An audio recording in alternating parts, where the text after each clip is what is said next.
Hello, welcome to my channel. Renzo here. Hello Eve. Okay, let's paint. This is the second part. The painting is really dry to touch. You see, nothing. I've been waiting for. I waited for like 4 days. I think 3 or 4 days. No. Hello, Maggie. The first thing I'm going to do, I'm going to oil out the painting. I need a clean brush, a little bit of linseed oil. Can you see? I'm just dipping the tip of the brush and I'm doing this.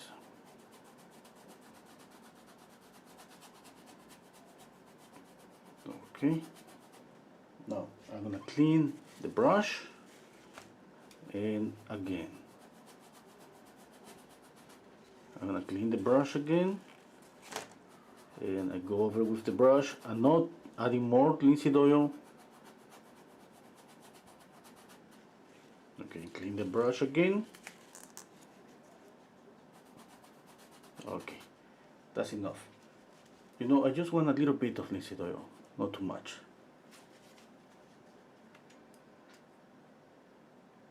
There is two ways that I have to approach a second stage.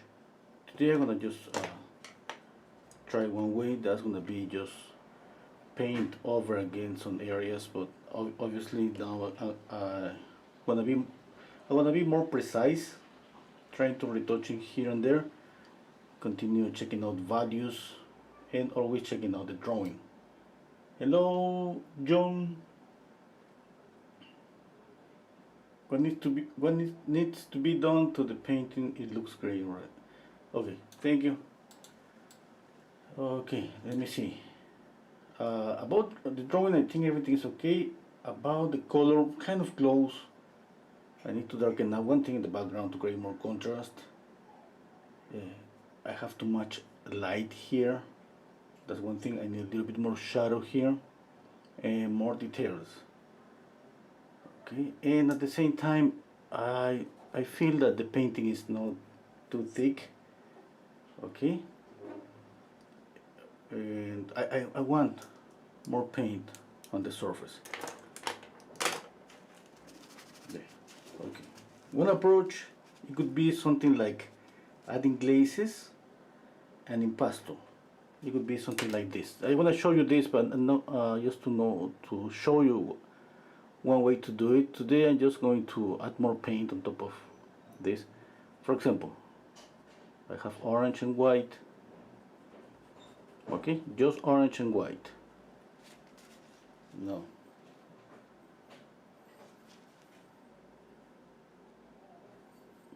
I'm just making a glaze of red. Pretty transparent. I'm gonna just clean out this after doing that. I'm doing this to show you, okay? Just to show you. That's a glaze. I soften this. I clean the brush. Okay. Now I add this color. This is just pure paint, no solvent here. Oops, I think my camera is unfocused. Okay. And now I blend.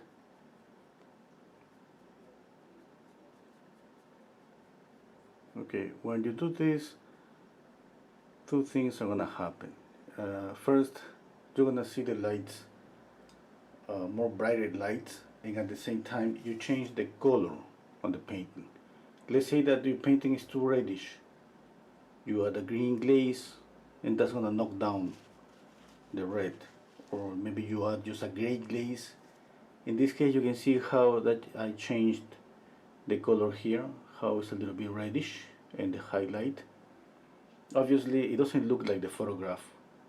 I did this just to show you one way to do it. Okay, I'm gonna clean this.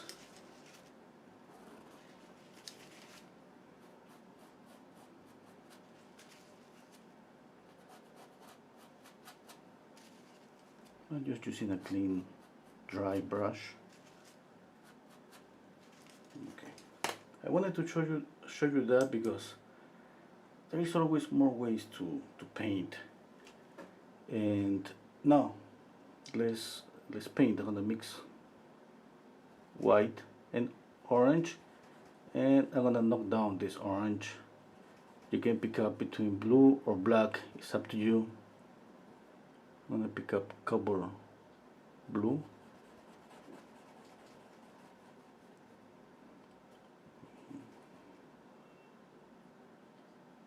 Okay, my intention is to be more precise, to get close to the color. Okay, more white, more orange and blue.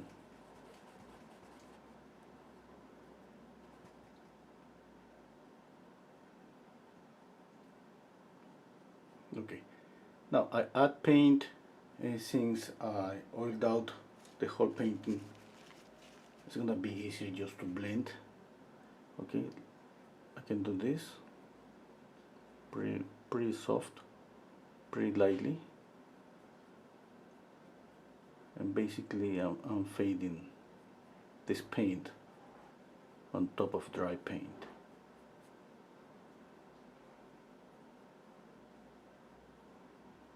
Okay, look at that. I'm not making any pressure. I'm not adding any pressure. Pretty lightly. Look at just the tip of the brush is basically moving. Okay. Now this is too light. I have to darken up this color.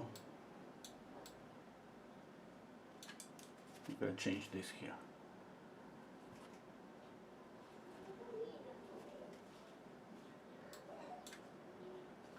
Okay, 1 minute.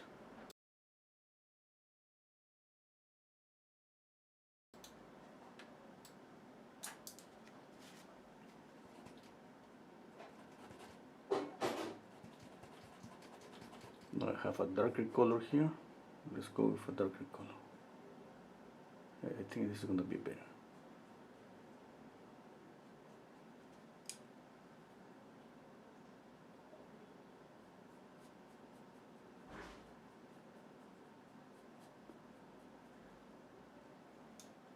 Okay. Hello, Michael. Hello, K. Willstorp. Hello, Mr. Piano Lee.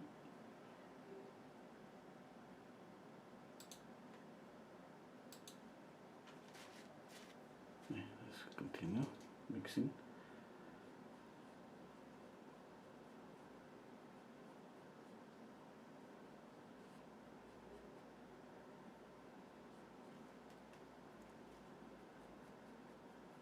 And I blend. I don't wait to add this color. I add this color and I blend.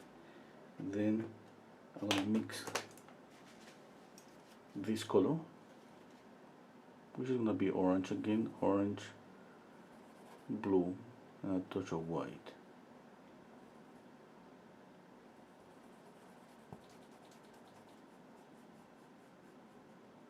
Let's see.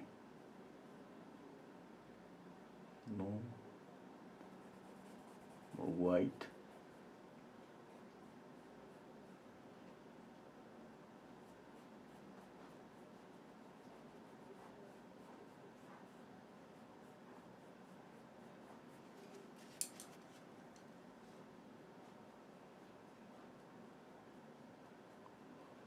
Okay, and then continue blending.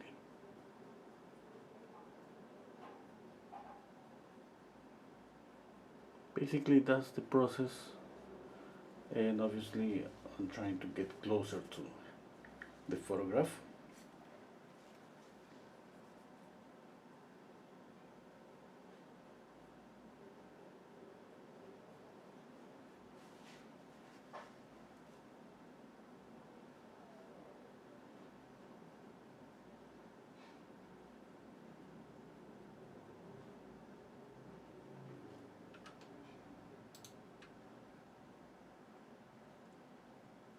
Okay, thank you, Mr. Pianoli, Margie. Hello, Margie.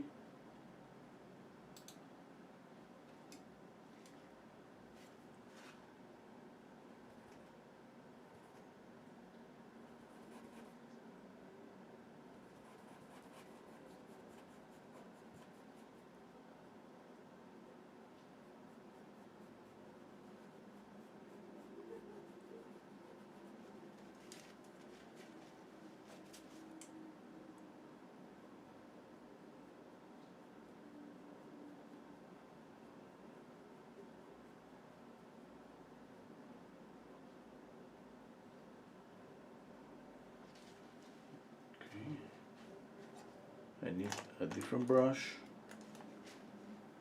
And let's paint this shadow again.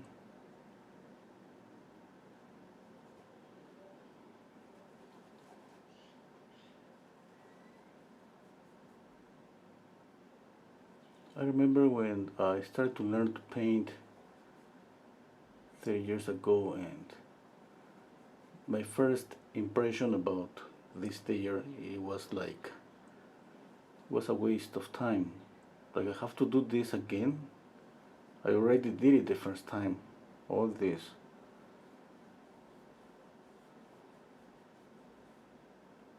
Yeah. But there is a difference the second time. I mean, we can feel that the blending is easier, and obviously we're gonna be able to change some values and make corrections here.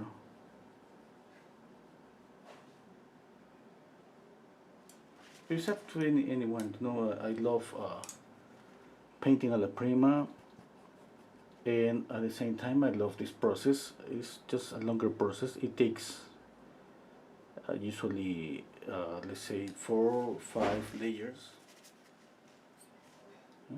This is my second layer, and after it dries I can go back here with glazes, glazing again, glazing everything, and then again adding more paint, highlights.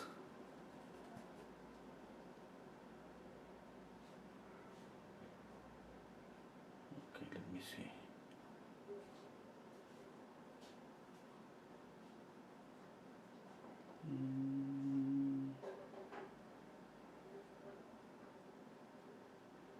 Okay, this is another color. I have to make it darker.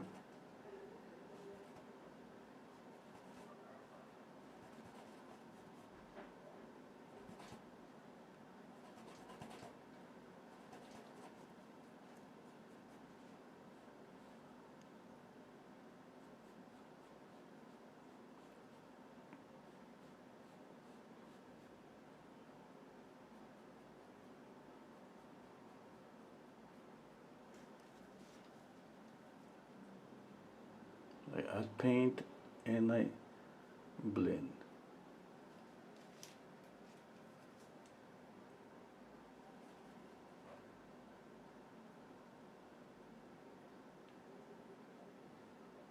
I need a little bit of light here and light here.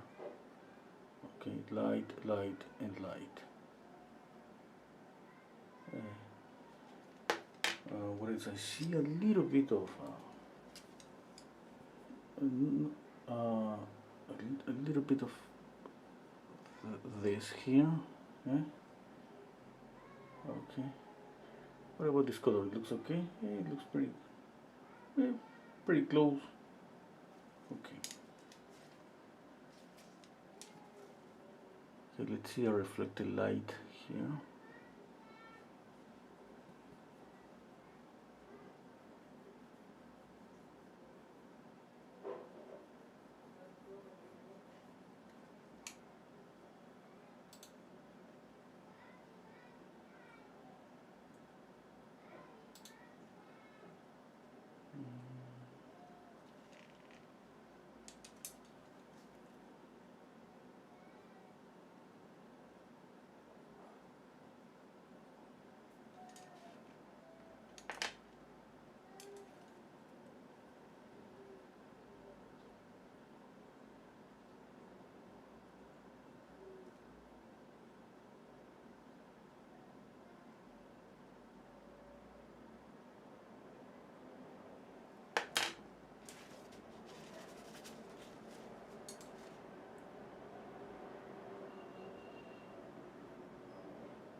we need a lot of patience to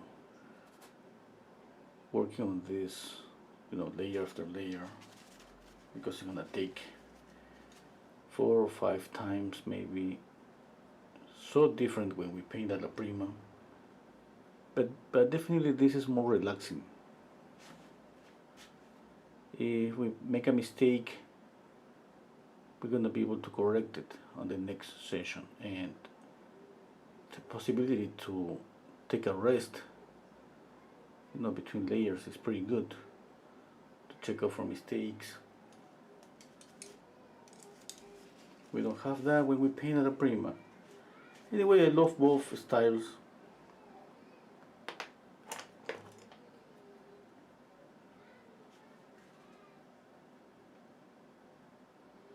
Hello, Christine. Hello. Sorry, I don't know how to pronounce your name. Hello, La Rana. La Rana. Okay,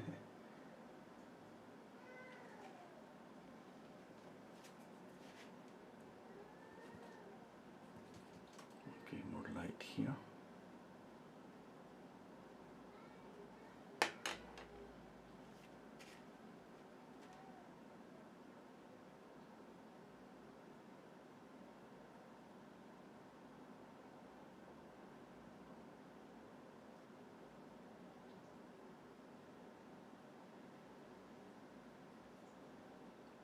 Or if you're saying I hear a baby crying in the background, yeah, that's my neighbor. My neighbor's baby.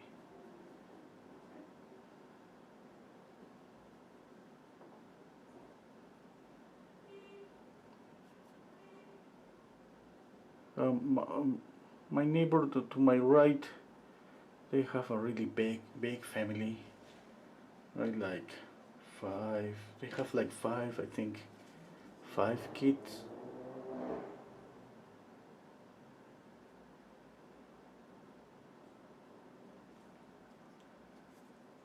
There's always noise around here. If that neighbor is kind of quiet, I have another neighbor to my right too, but not, a little bit to kind of the background, another apartment. And they used to have some meetings at night, usually pretty late.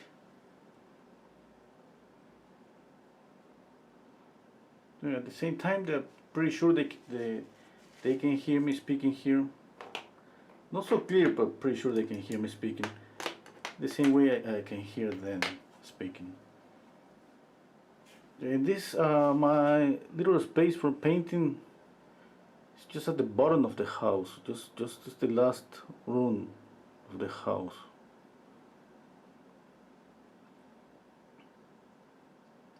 And that's pretty close to the stairs, to the second floor, to my neighbor's second floor, and that's why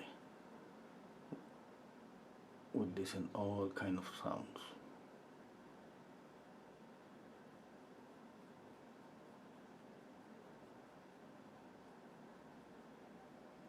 Okay, I just jump in here and there, making details. If he's saying give a beer. The last baby they have is a baby girl, and she's kind of I don't know how to say it, but she's looks like she's having a kind of a bad time with her last baby, because she's asking so many things and crying. Not that bad, but anyway, that's life, I cannot say anything. I cannot complain about anything, about music or anything, because at the same time, from my side, I have my little dog that sometimes start to bark at midnight. I'm pretty sure they hate that.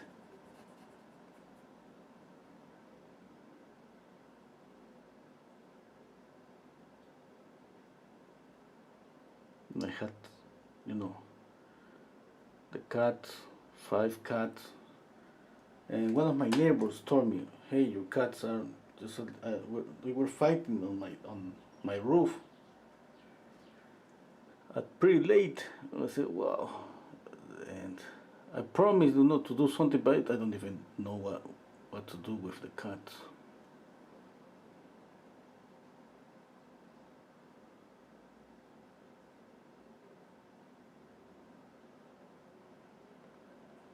I need to gray down this color a little bit of black and white.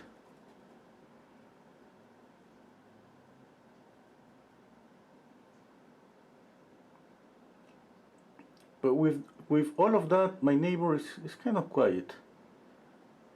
I like it. My neighborhood is kind of quiet, because when I go to one of my brothers-in-law neighborhood that is kind of 20 minutes from here, usually there are a lot of people on the street, and weekends they're kind of having parties on the street. Well, so pretty noisy, a lot.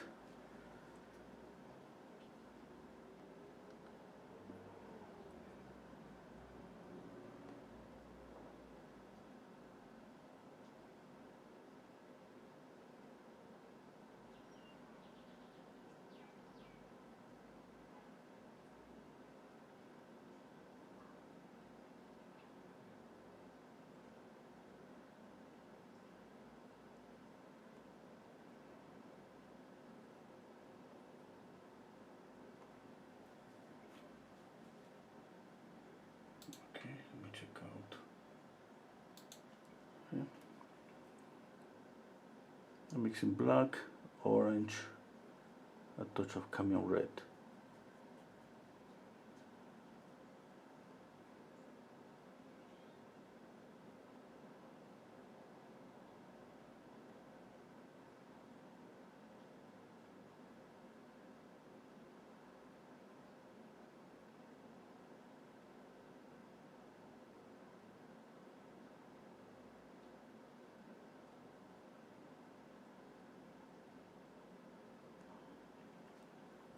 Okay.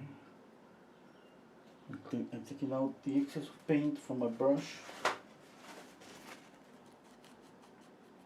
I just want a little bit of paint. I'm going to paint a little bit of the brow here.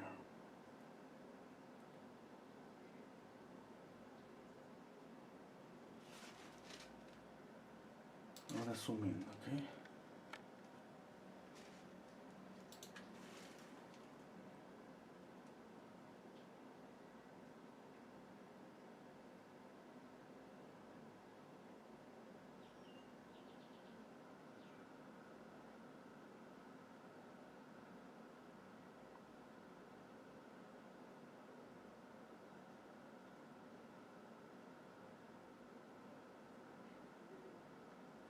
A little bit of blue and yellow to the mixture, that means green, to knock down this brown.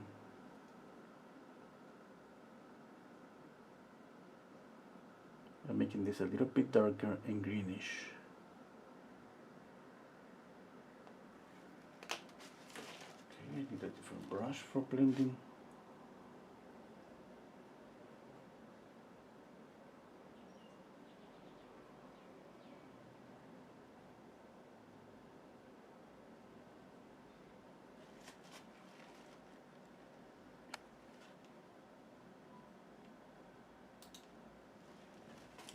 Okay, I'm gonna darken up the background.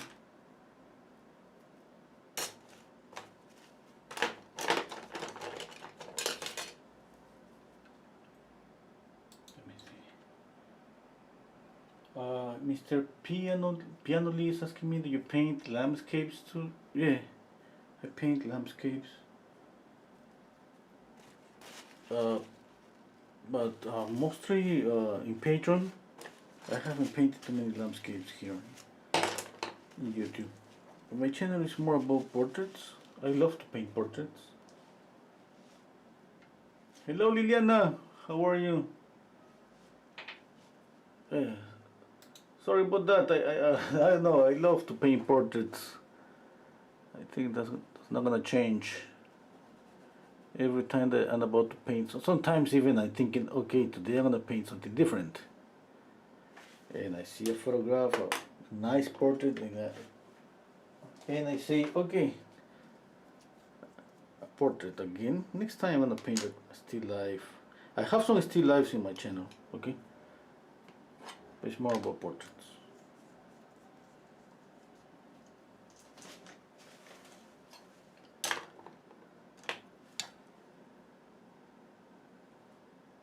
It's so difficult to paint a portrait. I love the challenge. I just love it.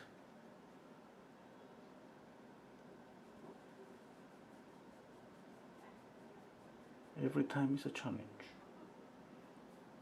I'm gonna make this darker. It needs to, yeah, I'm gonna knock down this black and white to gray down this color. More white.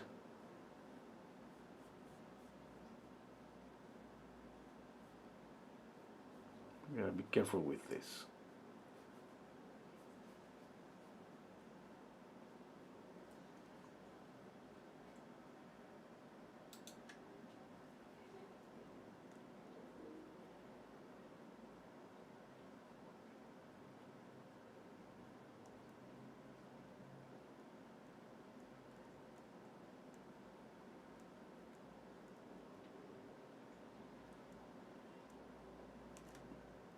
I'm trying to get closer to the edge, and I don't want to make a really sharp edge, which is kind of difficult since the color is darker. Anyway,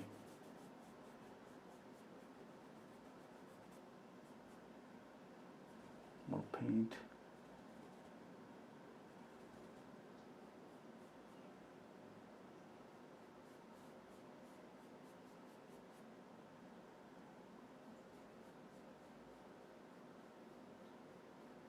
When I get closer to the edge, I change. For example, look at the pressure here. This is my pressure.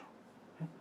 When I get to the edge, I go lightly, and I take advantage of the fiber brush. The fiber brush is rounded, and that gives me a soft edge. Obviously not pretty soft, but I think it's pretty good, which is different if I use a round brush or a flat brush.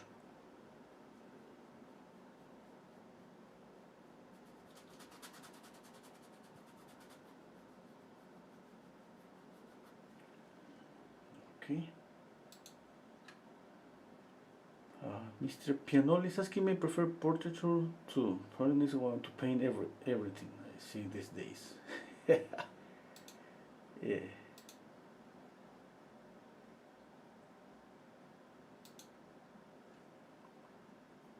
Yeah, me too. I mean, sometimes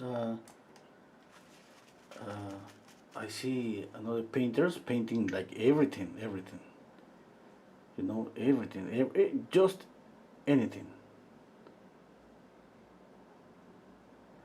I follow another channel.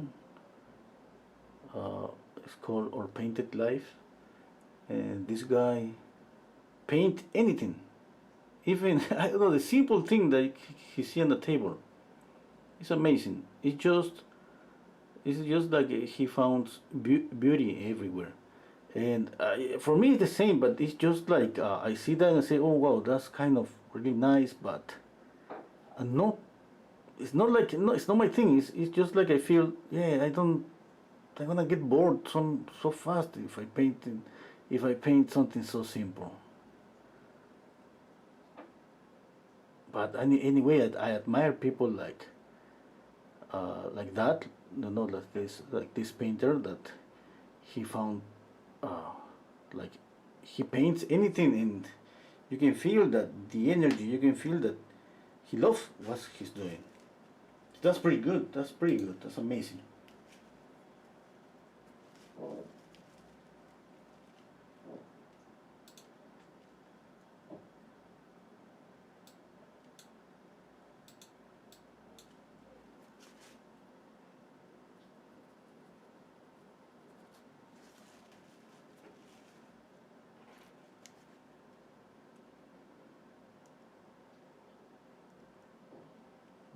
a little bit of shadow here, and I use the other brush for blending.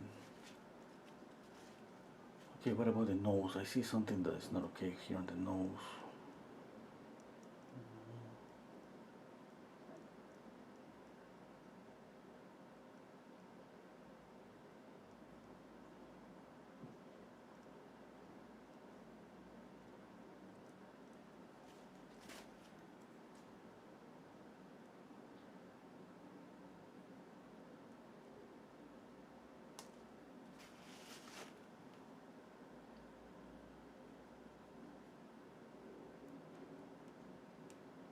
I'm gonna make this a little bit darker.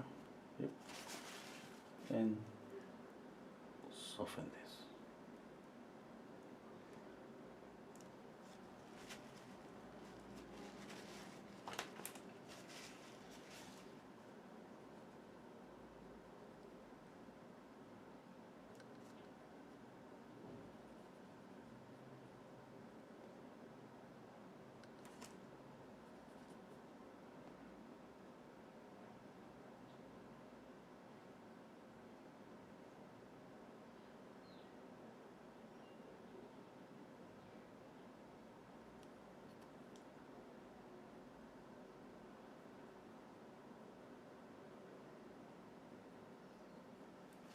Okay, I think I'm doing okay.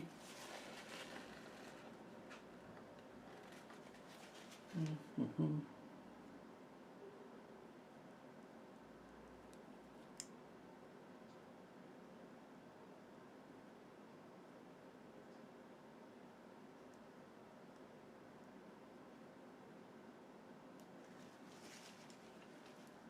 I'm gonna paint a little bit of the hair. Let's see.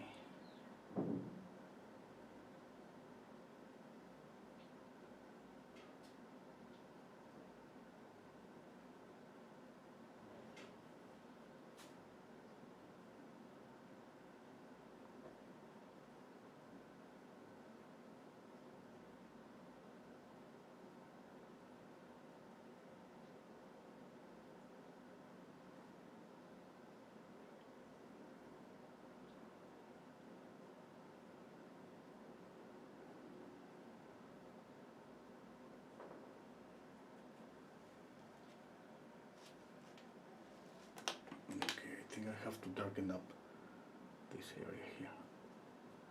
Yeah.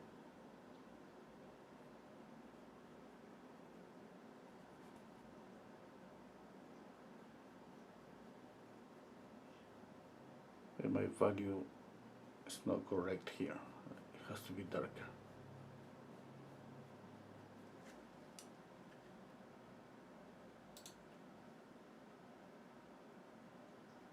Hello, Jonas, Mark. Hello, Gian, Jax.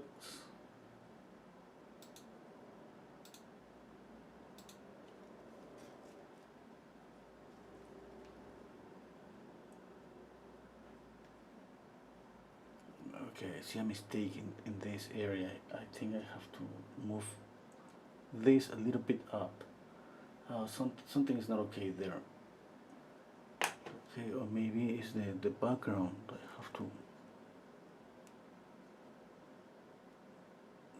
do this. Let me see.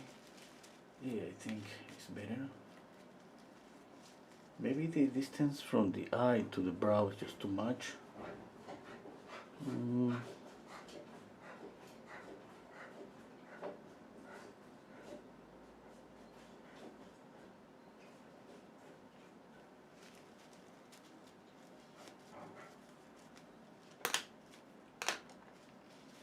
No, I just have to continue painting.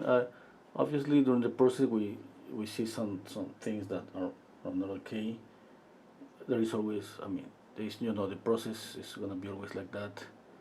We think we're getting close, and then we see mistakes, and then we see that we are close again.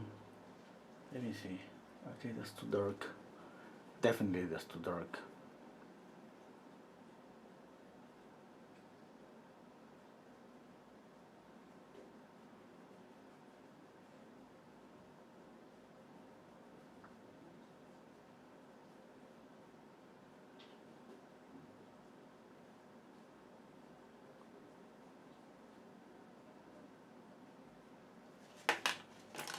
Need a brush for blending.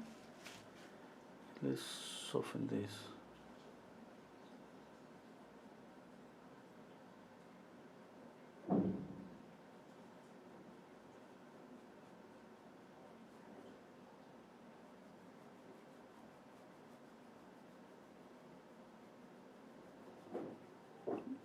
My brushes for blending, I just really ruined brushes. You know, the hair, how is the hair, and the base is pretty stiff. And sometimes if I pressure really hard here on the base, it kind of I change the shape of the brush. It looks like a fan brush.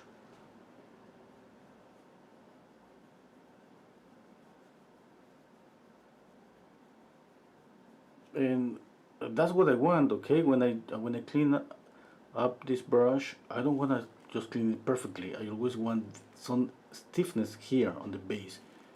Basically, I work with the tip of the brush. The softness is just in the tip of the brush. That's the only thing I want for a brush that I use for blending.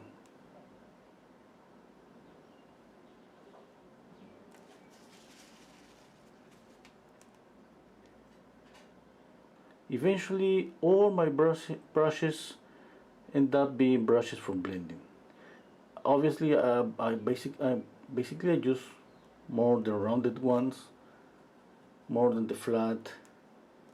But any brush I have, I don't like to throw out my brushes, and I keep them for a long time. And sometimes when I wanna blend something big, I use a bigger brush.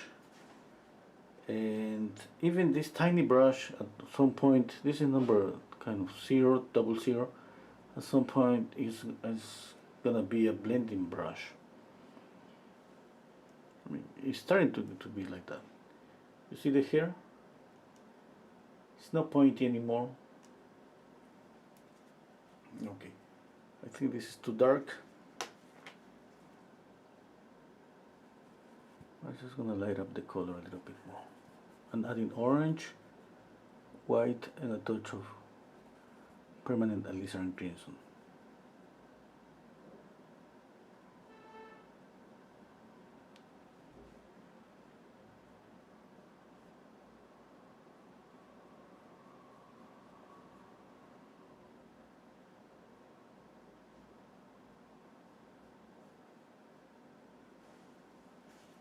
Totally different, you know. If you know my channel, sometimes I start really fast painting and molding the face, and it looks kind of sometimes chaotic, and at some point it's starting to look okay, and now it's really slow and quiet. I love I love this. I know, I love just to go really slowly with the process. Okay, I need to change color again. I need to make it more reddish.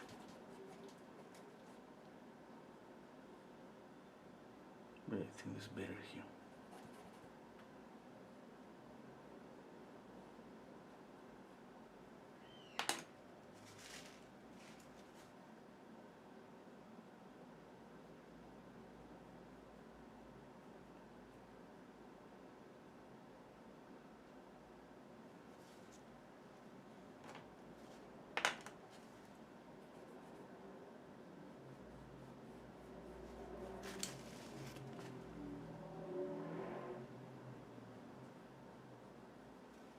Now what I do, I want to pressure my transformer brush, you know, to look like a foam brush.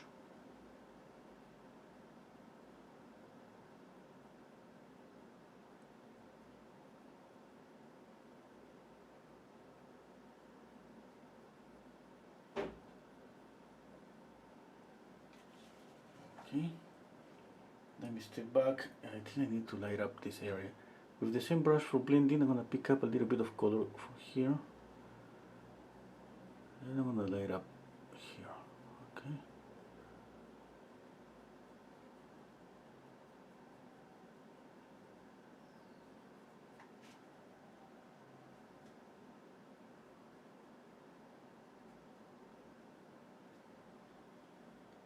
painted a little bit of the eye and the nose just a little bit. Now let's go with the mouth. Oh, wait, I have to add a little bit of light here.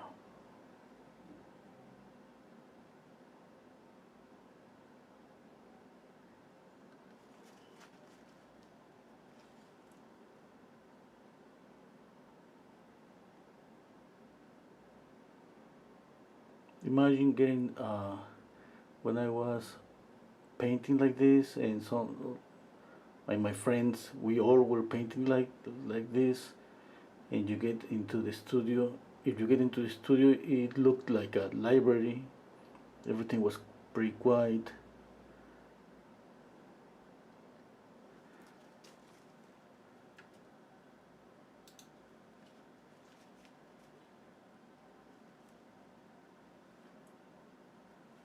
Oops, something happened here.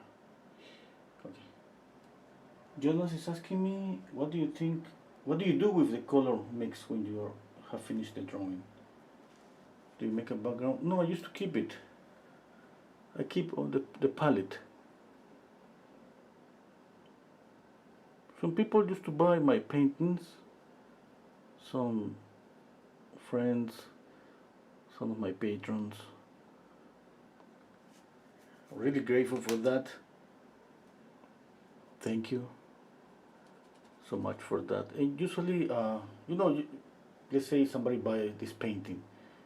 Actually, somebody bought this painting already. The last streaming. No, it wasn't in the live streaming. It was after I finished up. Well, my patrons asked me if I wanted to sell the painting. I said okay, yeah. And some people just keep the palette. It's kind of, you can read here the story of the painting, because you can see the colors. Look at the color here, look at the color here, look at the color here. I try as much as possible to keep an order here, from light to darker colors. I'm keeping as much as possible to keep an order in this small palette. Obviously, it's better to have a bigger palette, because when we let's say that some people have problems sometimes with light and shadows. A common mistake sometimes is just to paint the shadows lighter. Now, if you keep order on your palette and separate an area for lighter colors and another area for darker colors, that's going to be easier to keep an order on that. It's like your palette is going to help you with the values on the painting. And even you can separate the palette in another two sections, like for warm colors and for cool colors. I don't know, I think that it's pretty clear when you have it here on the palette. It's pretty clear what you're doing on the painting. Now, it's not always the case. I have seen so many painters that with really messy palettes, and they just making amazing paintings. And I have seen so many paintings too, and some of my friends, that you can see an amazing painting, and you kind of see the order, the color harmony, of on the palette. That's why I keep, every time that I have a bunch of my paintings, a lot of them, and when I see a painting, I see the palette, I remember exactly what happened. It's just like every time that I see the palette, that brings memories about the mixing. Then it's just like you remember the process.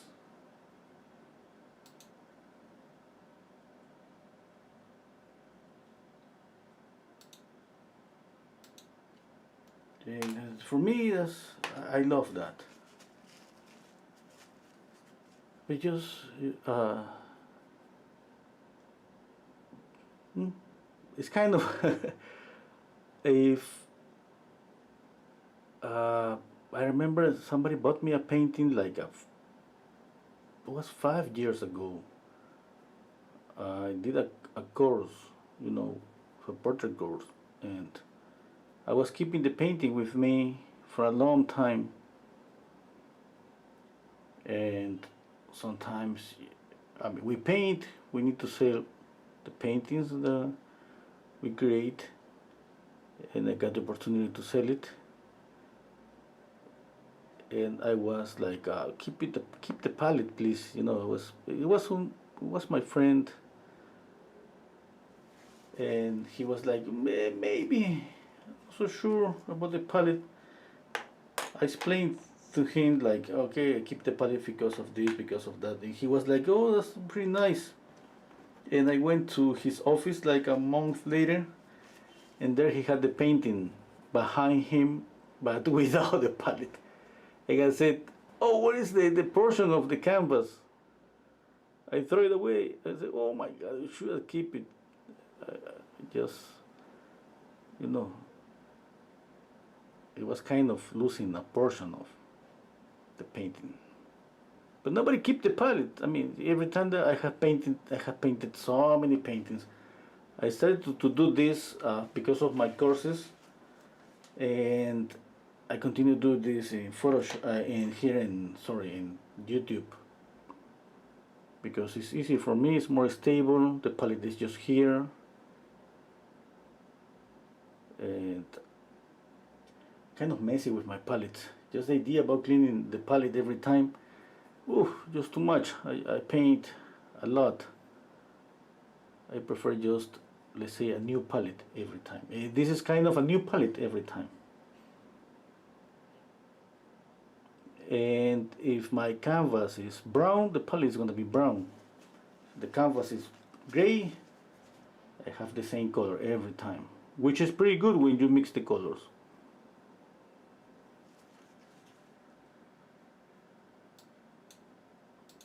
Okay, I see something different here. Let's mix more paint.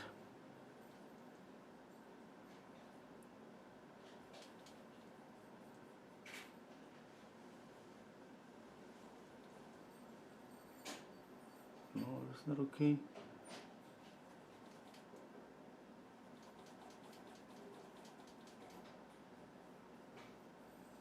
Yeah, that's better. Hello. Thank you, Jody. Thank you, Liliana.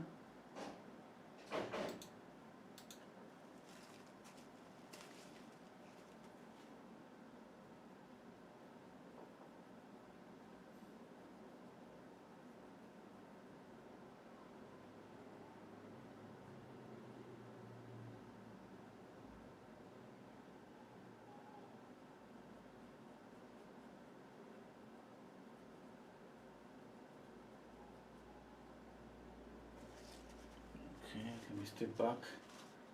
I need a shadow here. I can see a little bit of a shadow here. Need to light up a little bit here, and at the same time I need to make this darker. Okay, what else? More light here, or make it darker. Let's make it a little bit darker first.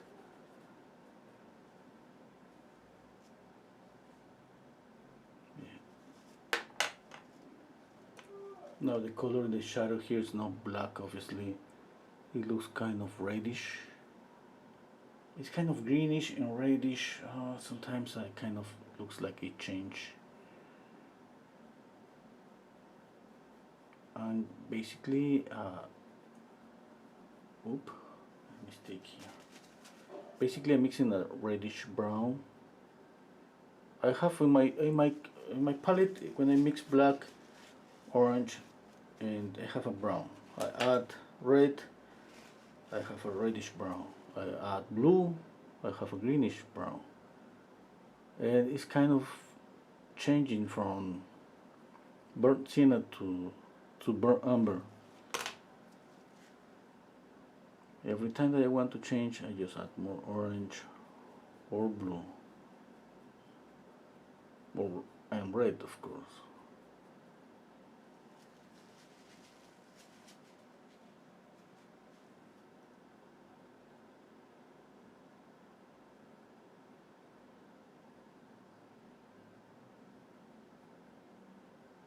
I keep this brush clean all the time. I have paper towel and I keep doing this all the time. At some point I can just clean it on turpenoid. Okay.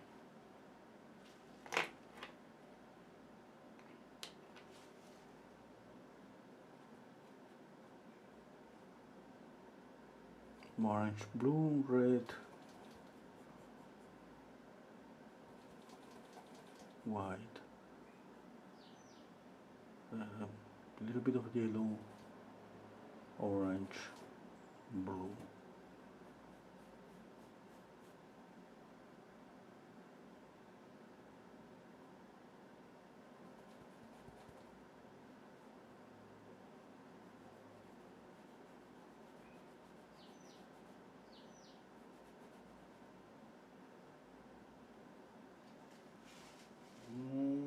I don't like this color.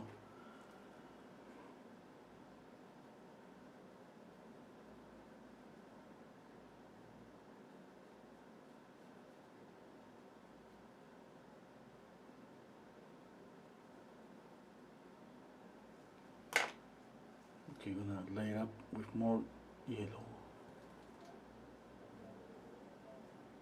Yeah, that's better. Okay, I'm going to try to make a little bit of the design here. Okay. Let's see. I'm using a little bit of linseed oil, making like a glaze, and I'm gonna draw this, a design, okay? Kind of, just want to first do this like a sketchy drawing. Yeah. Okay.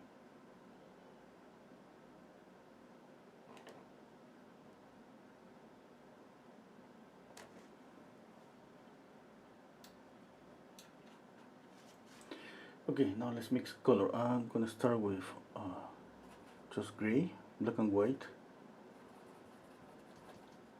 a touch of orange. Okay, that's gonna be my color for all this design here.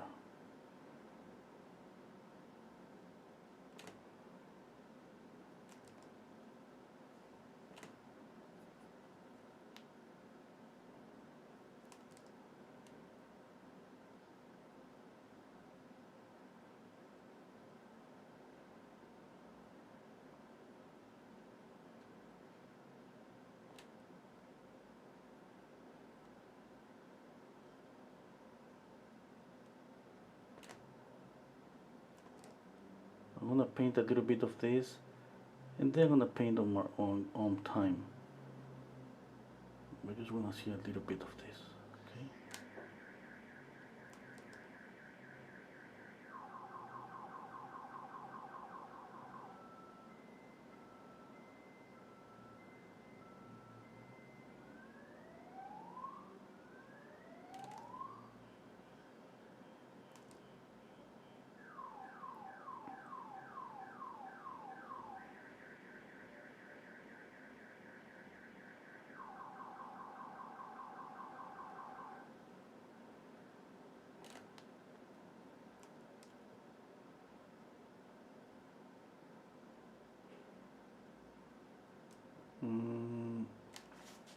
Okay, let's see.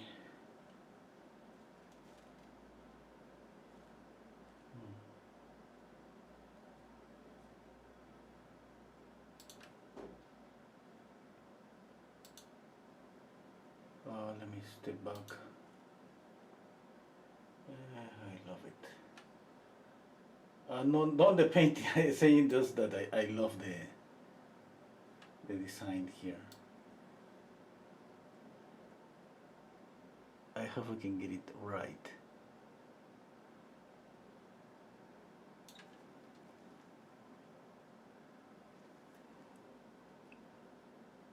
Right, adding a little bit of linseed oil here.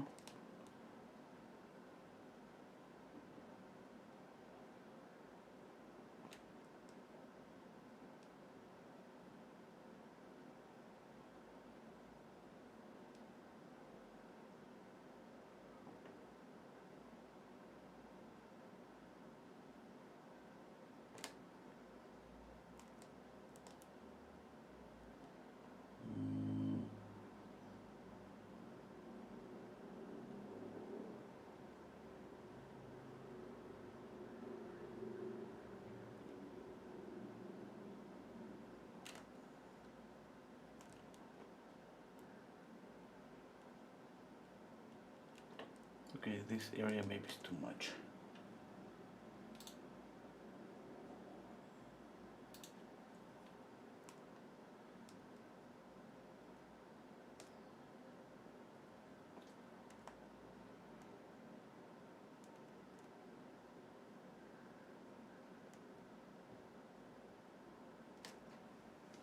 Okay.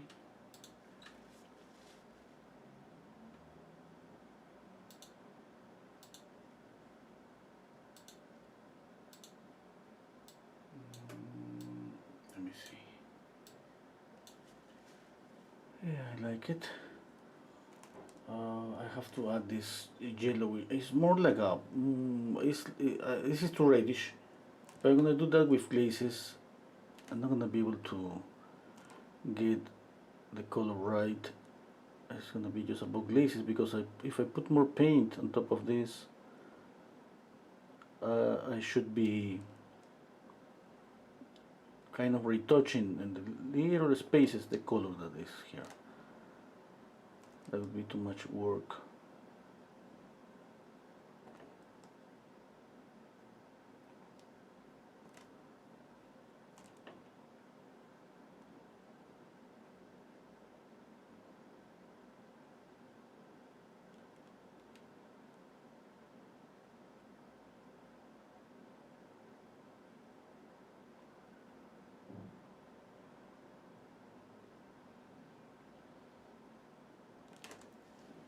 Okay, I'm gonna leave it there for now.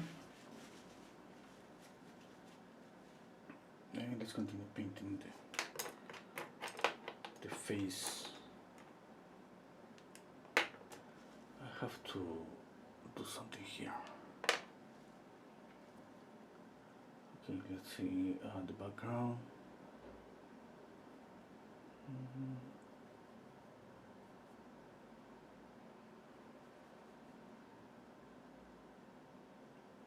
Here.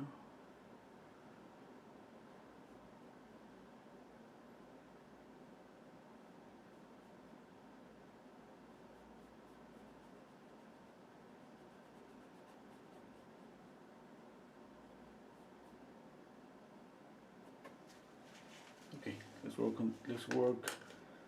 little bit on the hair. The longer brush, a pointy longer brush.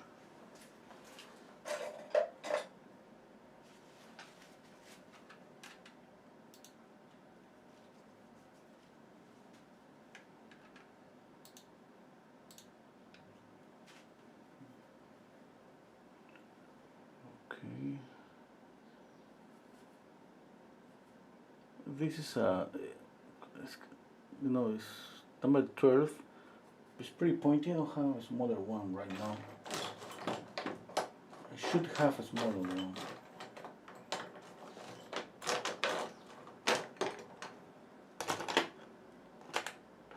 And okay, wait. Okay, here I have. No. I do. No, I just have bigger brushes. I know what happened. I used to have. Okay, yeah, maybe it's just. I have another space where I just put my paintings and brushes and paint and all of the things that I use.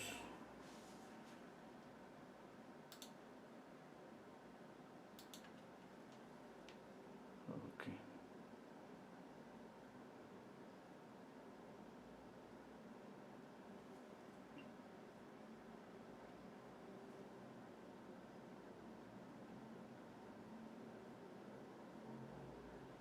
Okay, right now if I make a mistake, a value mistake, like I make these lights, this hair's too light, you know that I'm gonna be able to go back and make it darker.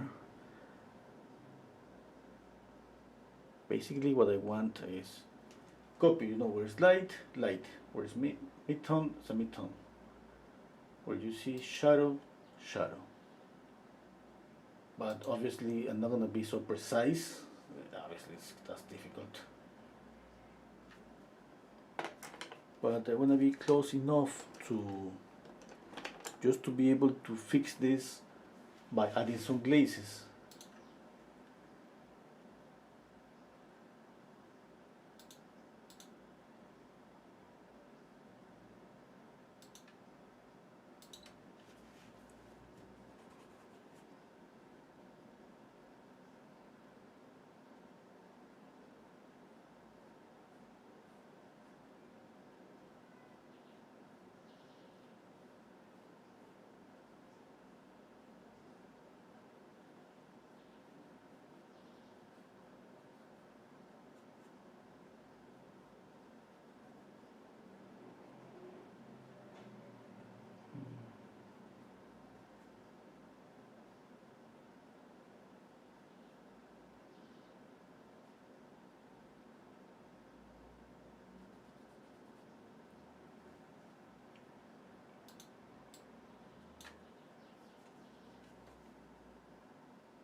Let me see.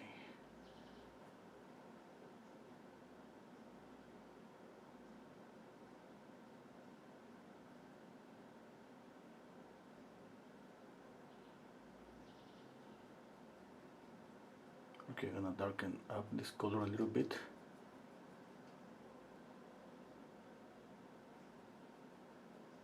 I think it's better.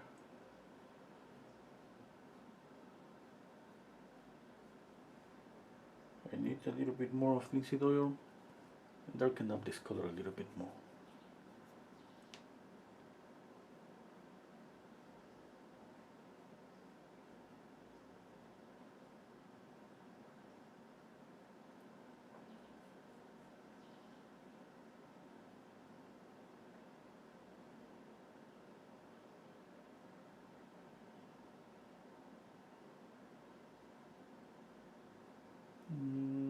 Okay, more light, a little bit of yellow and white.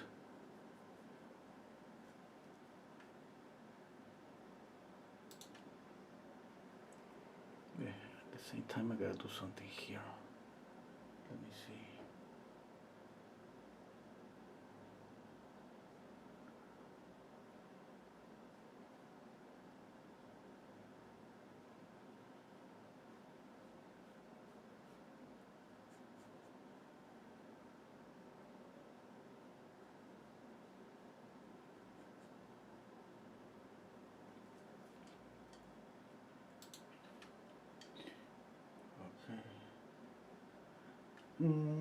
Hello Mary, how are you?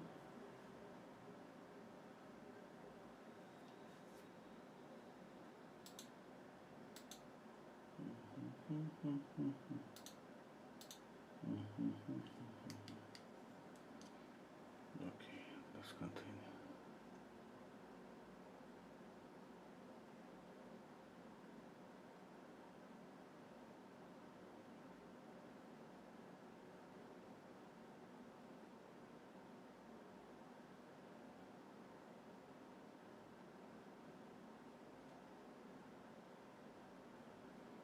At this stage, you can play some classical music and stay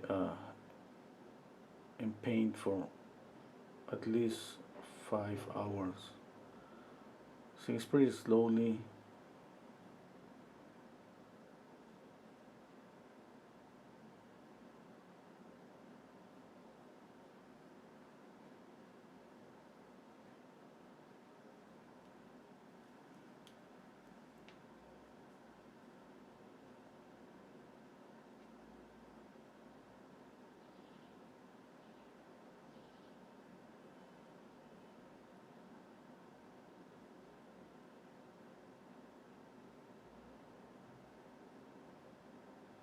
It's kind of funny because when I shared studio with my friends, there were some times that everything was so quiet. We were like, how many? Maybe 8 of us or 9, and sometimes it was pretty quiet. You know, everybody was painting. And at some hour, like lunch time, like 7 p.m., everybody just kind of starting to go out from their caves, room caves, and we used to put some music, sometimes buy some beers, buy food, and another thing that every time that anyone, any one of us could sell a painting, that person uh, have to pay the dinner for everybody.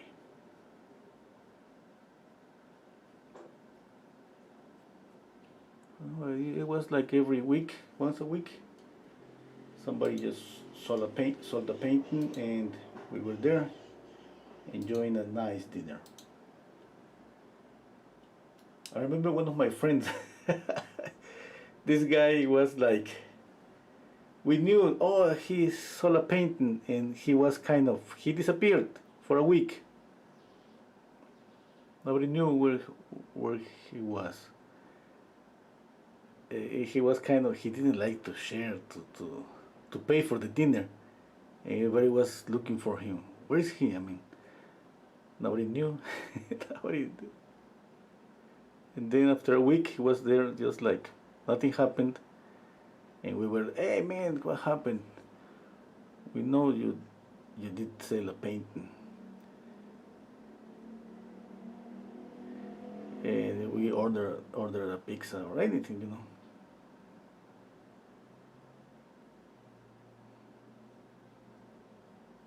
With time, he knew that he couldn't escape for us. It was just a deal between us.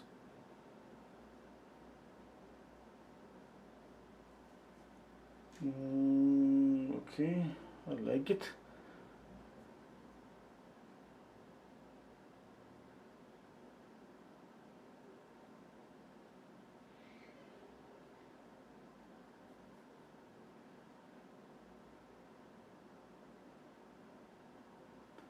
Okay, that's too bright.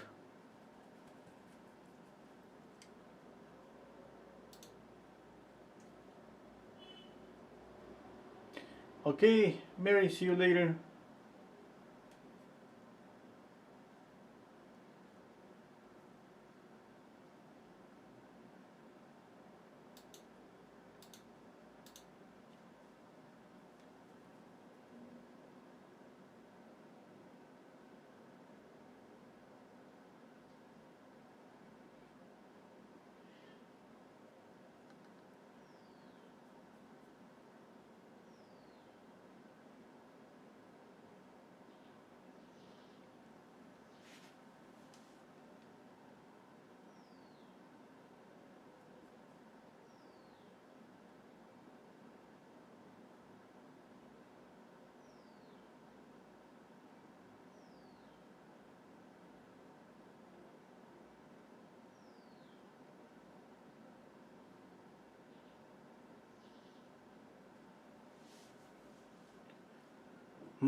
Next week, maybe I'm going to add the glazes. Maybe in a couple of days. Not so sure, it depends how fast this dry.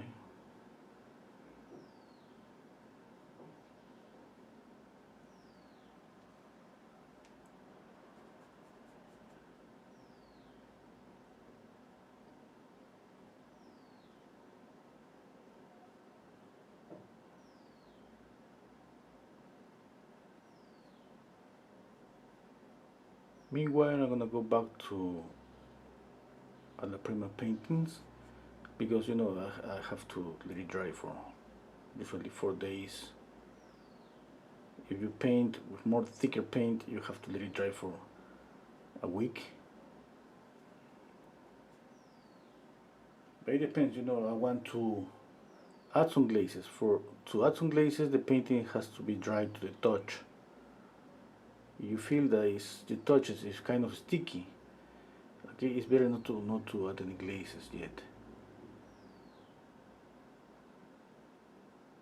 Just wait, and don't use anything to make it dry faster.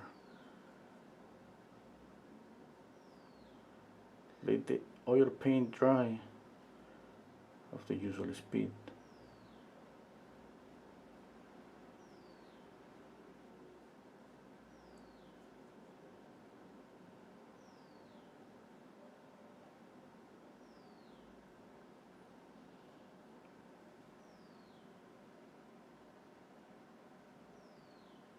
Okay, I know the hair is kind of more, let's say, more orangey. I'm going to glaze the hair. Let's make this a little bit darker.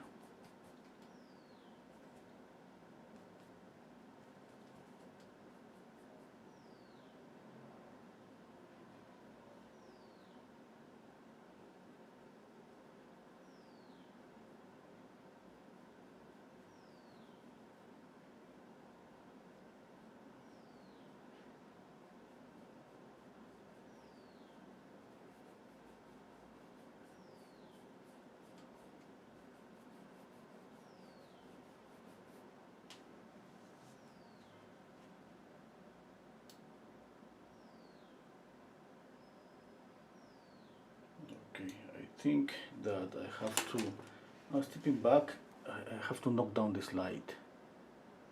It's too bright. I'm gonna knock it down the light a little bit. I just add more paint on top of that. That's the only way to do it. Obviously, no, there's always more way to do, to correct. Another way that would be just clean this with paper towel or anything. I prefer to add more paint.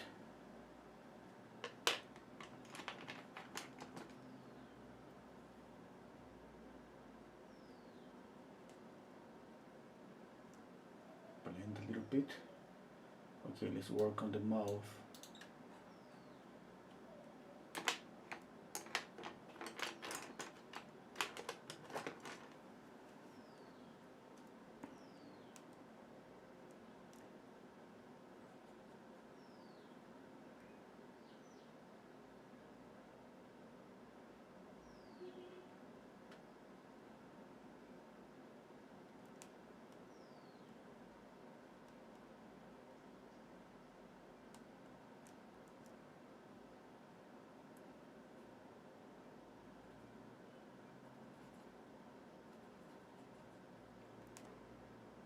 See if this color is okay. Let me see. I have this here.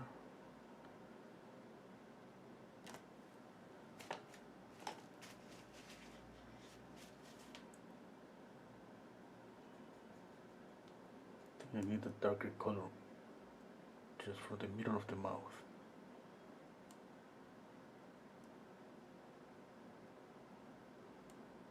Yeah. Okay.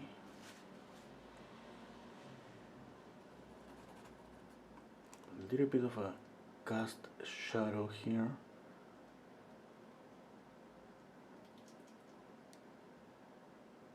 The upper lip is casting some shadow on the lower lip.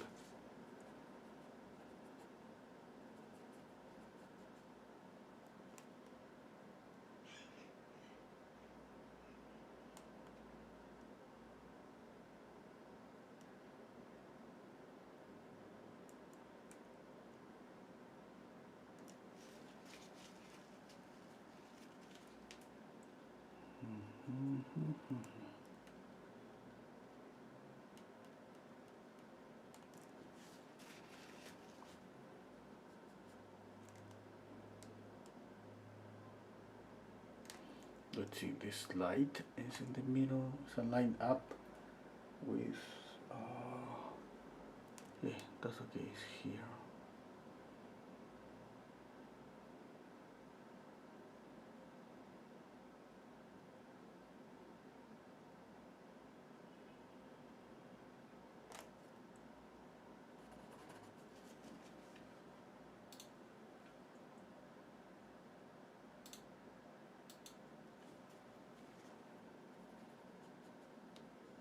If anybody has a question, just let me know.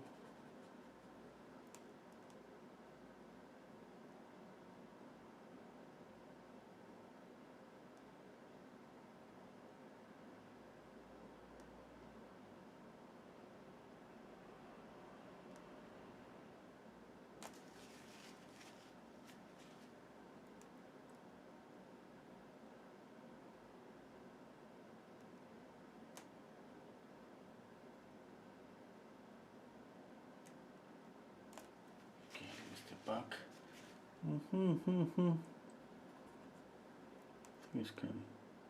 It's okay.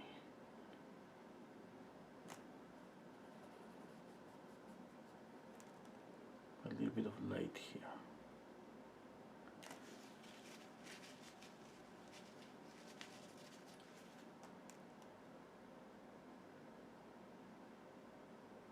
With the same brush, I just clean the brush, paper towel, and with the same brush, I'm just blending.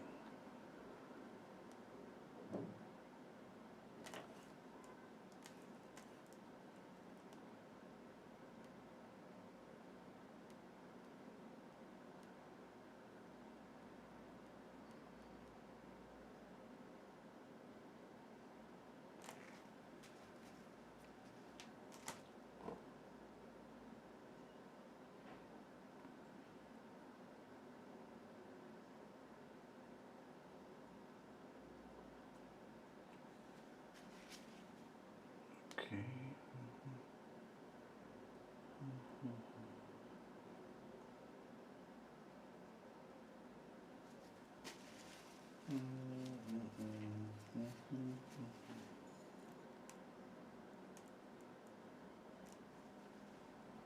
Okay, let's paint a little bit of the ear.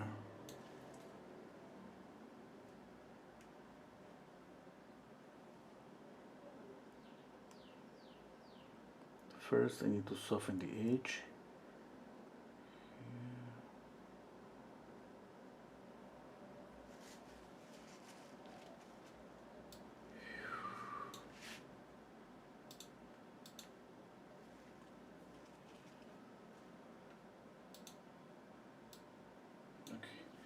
To step back, I still think I need to darken up a little bit this. I gotta double check everything because I think, not so sure yet, I love the contrast now to the background with the face, but obviously I'm painting the background a little more darker than the photograph, and the reflected light here the same is just too bright. Okay.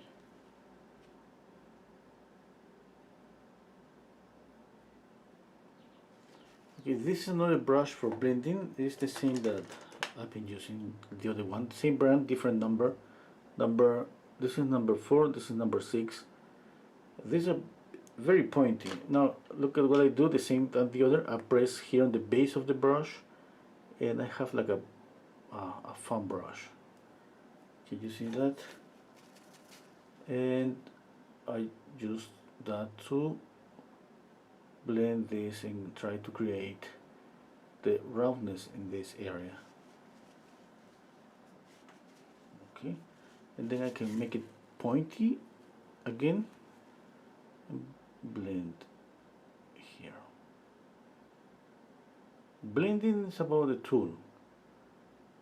Be sure to have the right tools, which is a brush with these characteristics.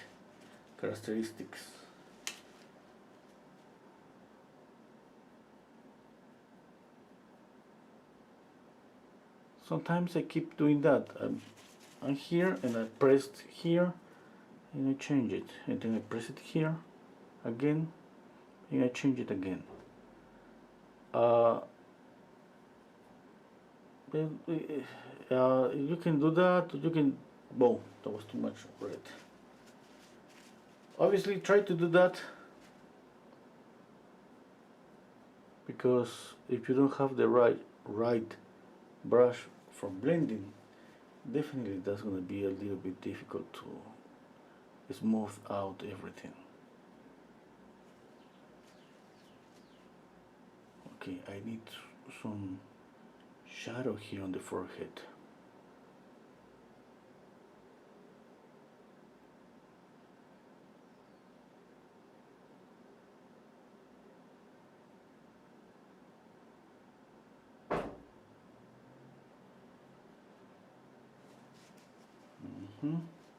Okay, what else? Squinting down. Oh, a little bit of shadow here. Yep. Okay, I think it's a little bit up. Yep.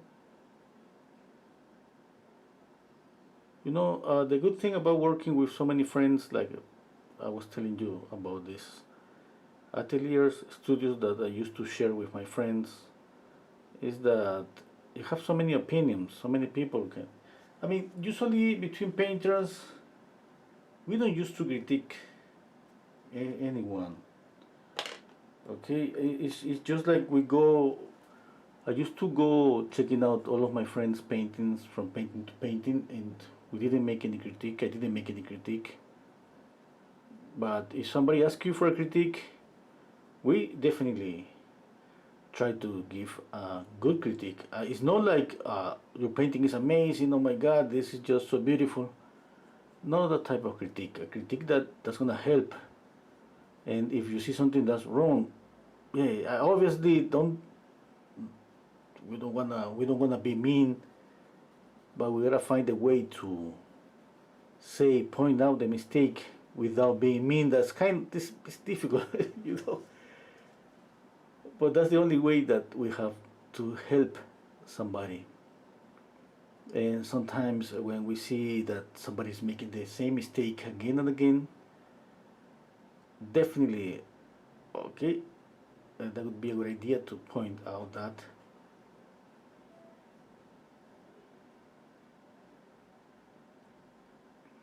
And so many painters just don't like to be critiqued. They don't care.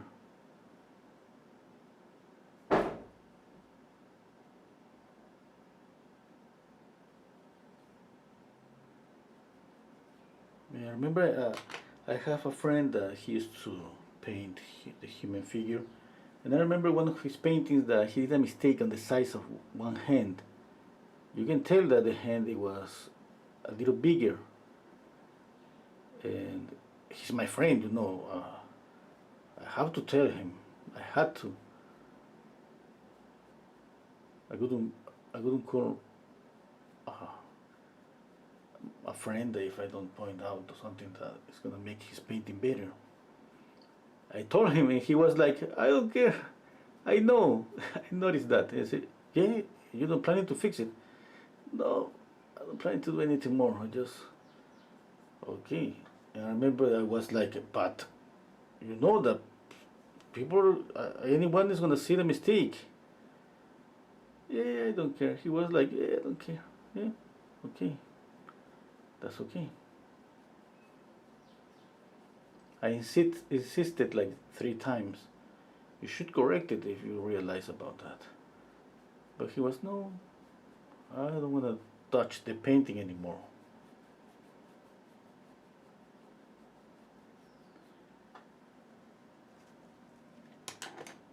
Okay, that's good. No.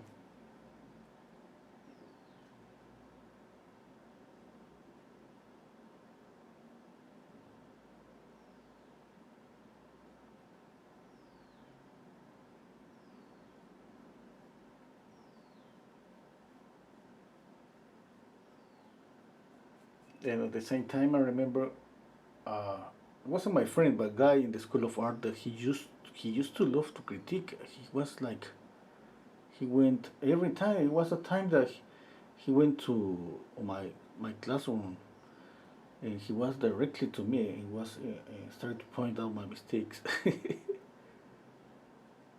And it was pretty good. Sometimes it was pretty good because we need somebody to point out sometimes the mistakes. And at some point, it started to just to be kind of uncomfortable because it was too much. But at the beginning, it was pretty nice for me because I didn't have somebody that was kind of, how can I say,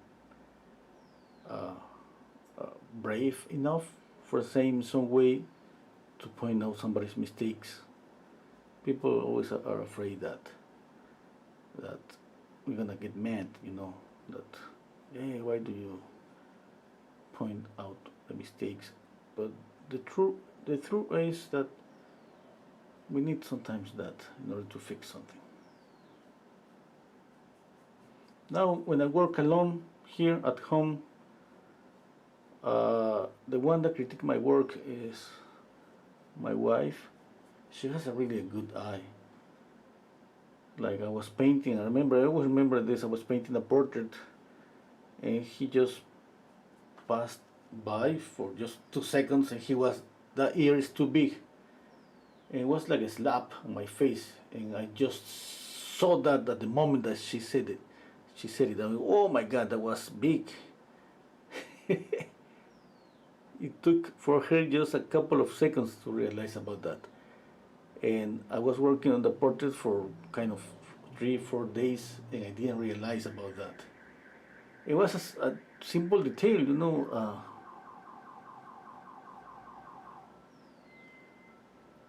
Obviously, the only way that I have for me when I'm alone, working alone, is use a mirror. It's something that we gotta get used to use a mirror like all the time. A mirror is just maybe the only tool that is gonna just show us when something is off.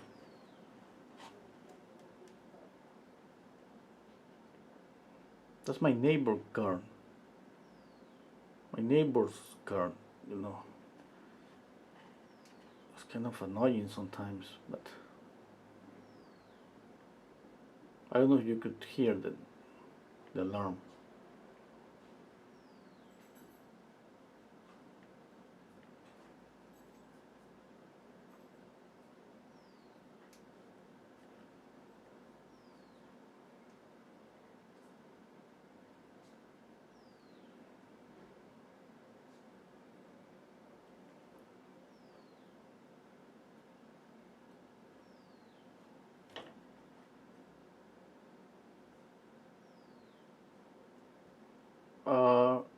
There is no like tiny details. If you get close, obviously there is no tiny details because I'm working from a distance. I'm trying to create the effect to look like tiny details, but definitely I'm planning to get closer with a tiny brush and try to make some really tiny hairs. I'm not gonna be able to do that on camera because I have to get really close to the painting and maybe just take the painting from the easel to put it on my lap and work in there.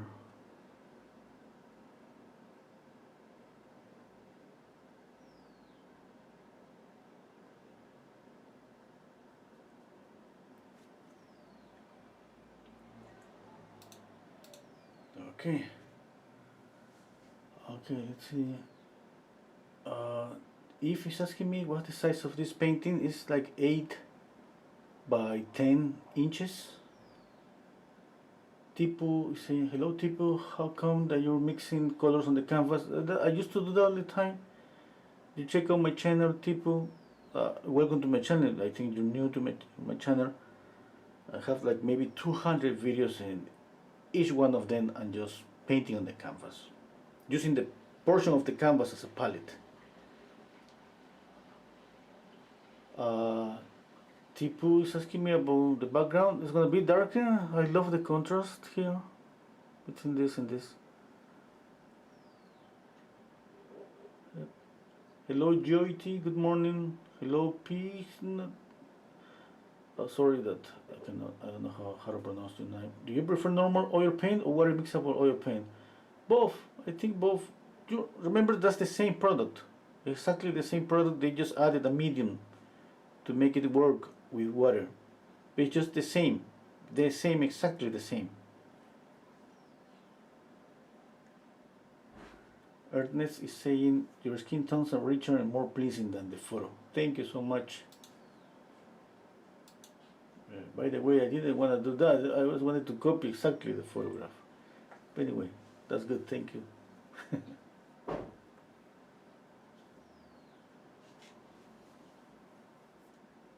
Okay, where it was? Oh, I was working on the hair.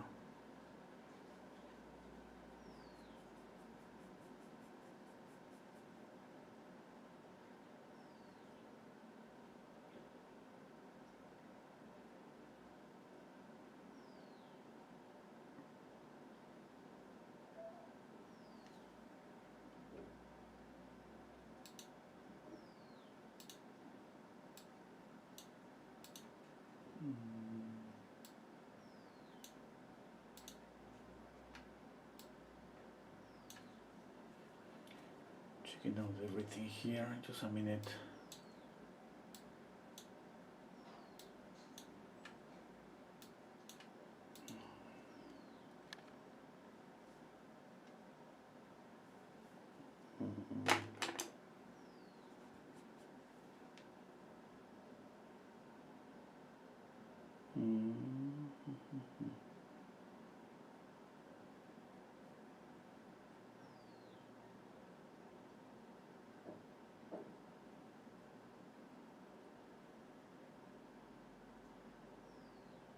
This is the second part for people that's new on my channel. I painted the first part 3 days ago. You can see the beginning from the drawing.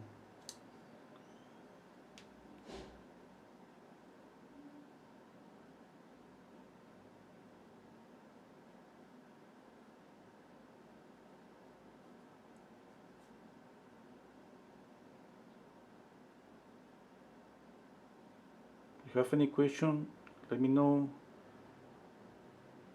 Sometimes I keep quiet because this is, this, when we work in this style, let's say, it's just like a really slow, relaxed process, and I don't know what to explain.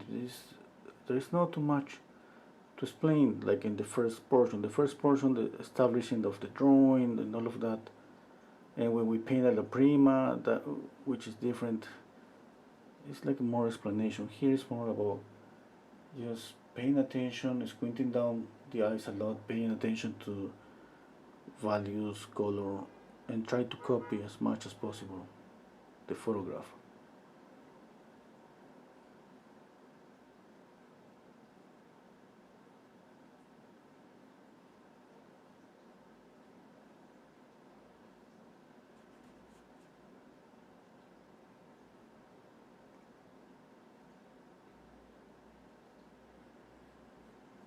Okay. Tipu saying, hello Platon. I saw your videos. I know that you always mix your colors on your canvas. I'm wondering why. And will you cut the canvas after the painting is done? I was speaking about that just maybe 20 minutes ago. I love to keep the canvas because for me it tells, for me it reminds me about the process.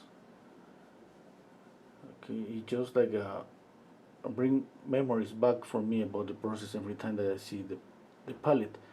It's easier to read the process here, the colors, and I always try to keep an order, remember, from light, darker colors. And sometimes you can see some palettes that I try to keep an order between temperature, light and warm colors. And that's pretty good for me. That's pretty good just for training, even for training, because every palette, it has a little bit of a difference, okay, between the colors. Obviously, you're gonna find maybe more similarities than differences, but definitely there is some differences. And when we paint, we tend to forget. The palette is something that we clean out and use it again. In my case, I keep a lot of the paintings with the palette. I don't cut this.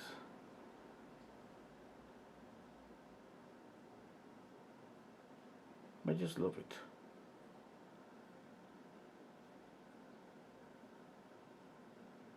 There are some painters that take really good care about palettes. Not about cleaning the palettes. I mean, I'm gonna say about palettes. I say, for example,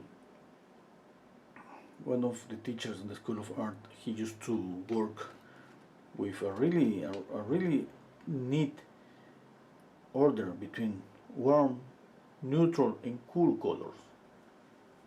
Okay, and every time that you get into his classroom, you can see, you check out all the students' palettes, you can see that order between warm, neutral, and cool colors, which is pretty good. Okay, it's amazing just to train that way. And so many times we just lost the control on our palette. The palette is a mess, and the palettes that I used to use here are a mess too. I have like so many palettes. But if somebody is just training, somebody is learning to paint, it's gonna pay off to have an order on the palette. Well, we need that. We need that order as much as possible. We need order when we begin to paint, learn to paint, to be able to kind of go crazy later when we already know how to paint. Then we can go crazy to the point that maybe people is gonna think that everything is pretty intuitive because people are not gonna see an order on the palette or something like that. But definitely the order and the process is gonna be within you, you know.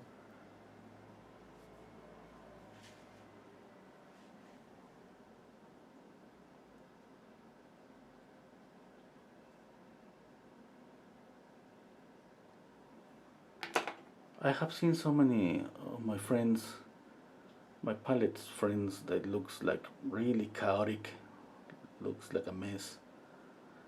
It looks like the painting is amazing and the palette is a mess. It looks like when we see something like that, you can think, okay, this painter maybe looks like it doesn't have an order. Maybe it's just about, everything is about just intuition. Like, it's not about that. When you study art, especially for 4 or 5 years in the School of Art, and you copy reality, you go for realism, definitely there's not gonna be intuition. It's because it's a lot of training.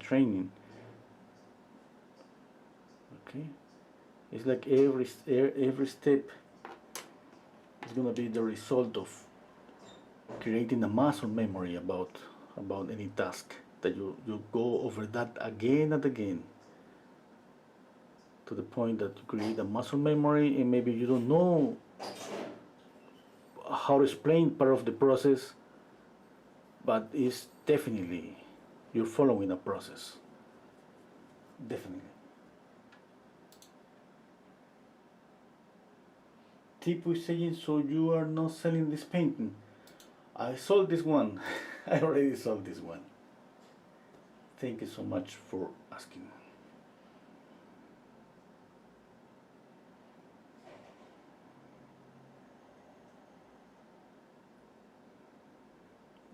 By the way, if somebody's interested in paint with me or lessons, paint alone, basically. You know, I have a Patreon account where we paint alone. I paint along with my patrons.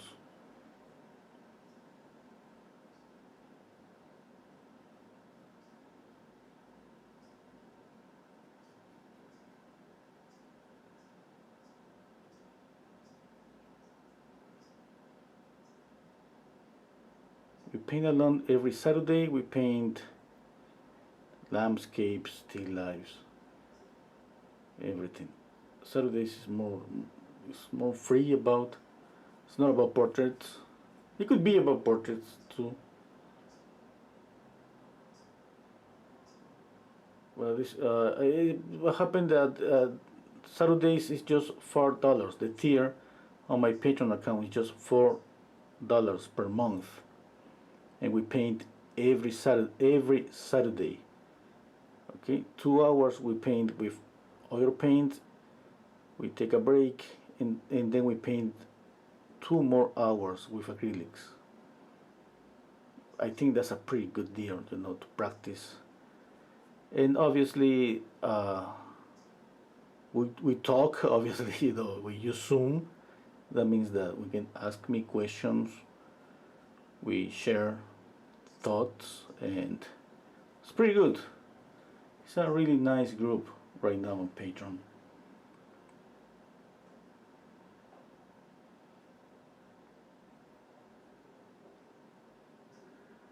That's the link on the description of any of my videos.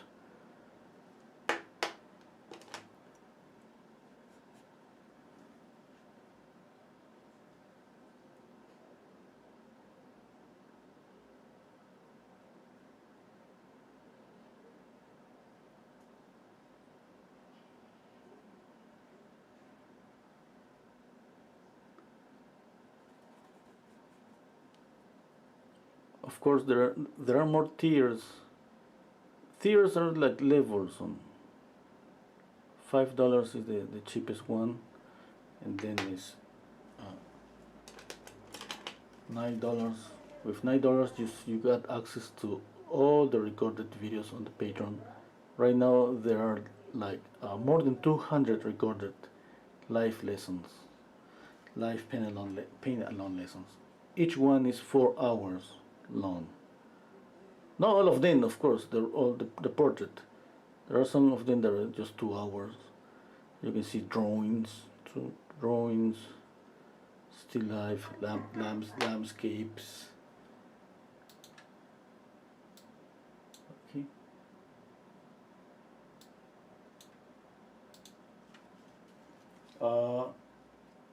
Tipo is asking me, did you sell it together with the right side with the mixed colors? Yeah, of course. I sell it with the palette, let's say the palette.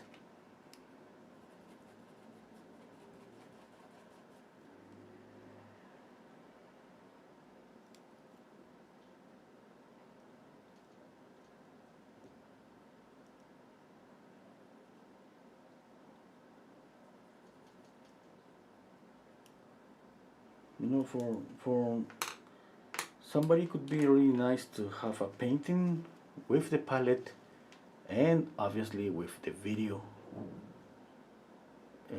Anyone can practice following the video, following the palette, and having an original painting, which is pretty good. Yeah?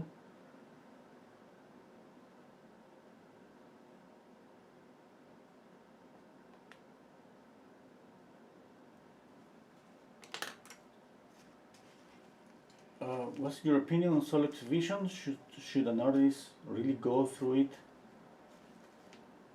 Yes, I think so. Of course.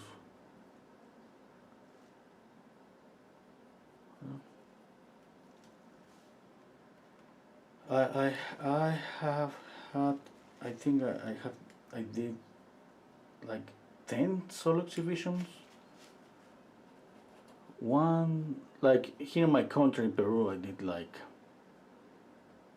maybe no more almost 20 exhibitions. Yeah, because here in my country I did like 8. In Puerto Rico, like 6. Miami 1.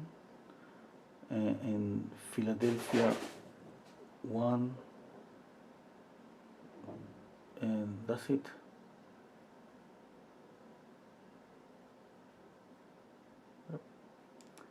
Pretty important, obviously.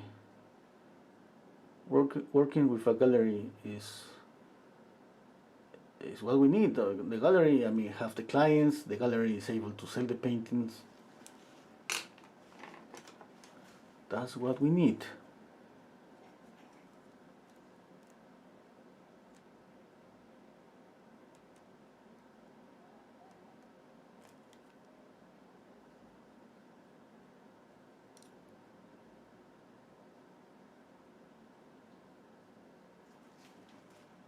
Okay, buddy, thank you. Hello, Monique. How are you? Monique is saying here in the comments that she has some, I mean, I don't know how many, but she's keeping all of the paintings, she's keeping the palette, I mean the portion here on the canvas. That's what I remember. Yeah? Yeah. She's saying here that I framed them with the palette.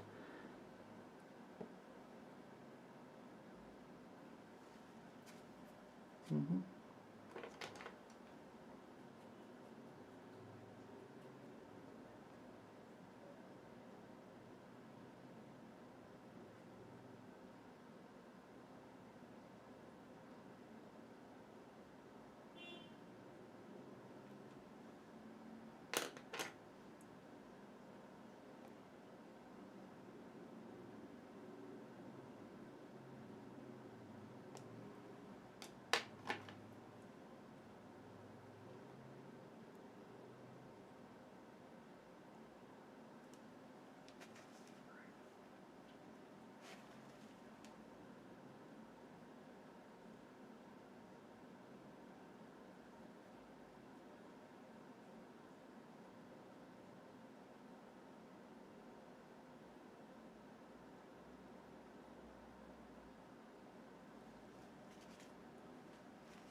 People you see, I've never seen that before.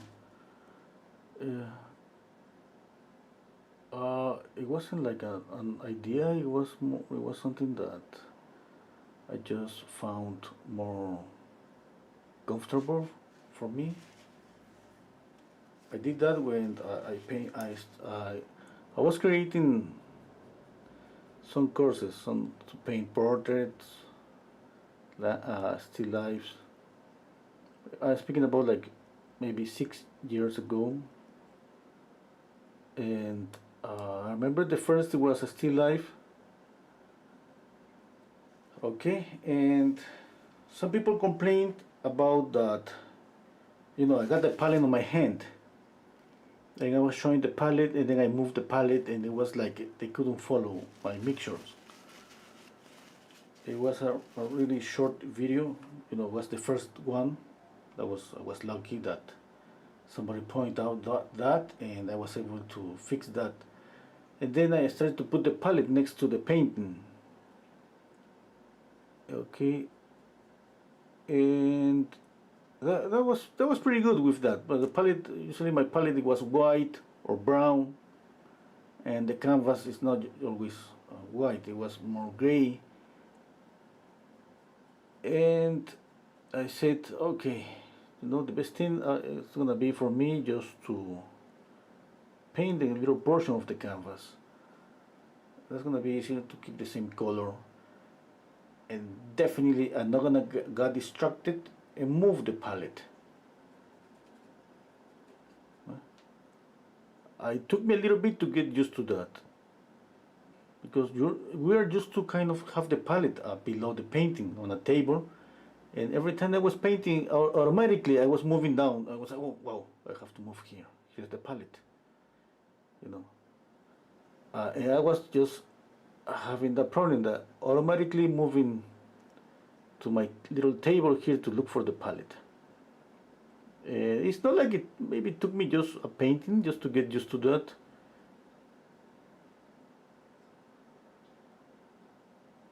It was pretty good. For me, it was pretty good. I got the colors pretty close, and it's easier to compare.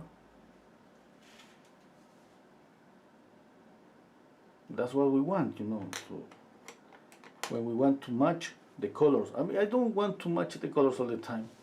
I love to make changes, subtle changes to the portraits. But if you want to match the colors, definitely it's better to have the palette pretty close to the painting. Remember that one thing is going to happen on the palette, and you're going to perceive the color. You're going to see the color a little bit different when you lay down the color on the painting. And the palette, the color, it could be alone, but here it's going to be surrounded with other colors. and that's gonna make you believe that the colors, it could be a little bit darker, a little bit lighter.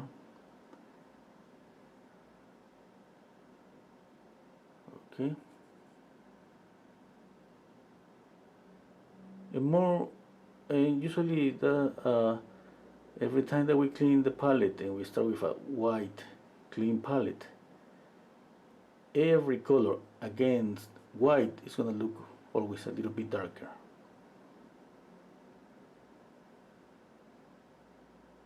That means that it's gonna take you a little bit more to mix and try to match any color. But that's okay, you know. Painting is not about being faster. Nobody wants to paint faster. It's not like you go to school of art, you go to study art to say, I want to paint faster. Maybe somebody has that idea, but after learning more about painting, it's more about the result, the end product.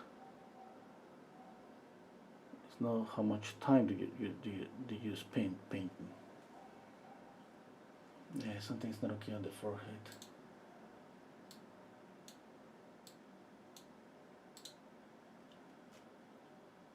Okay.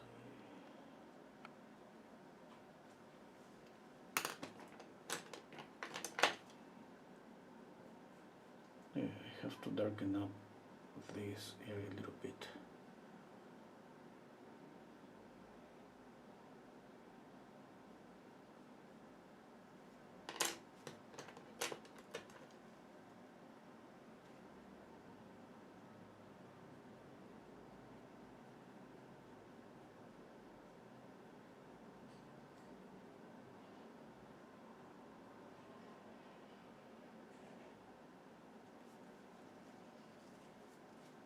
It was too dark.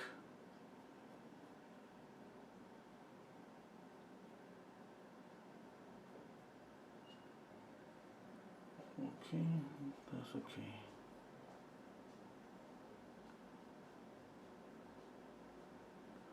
Basically, I have painted like 80% of the face. Oh, I need more light here.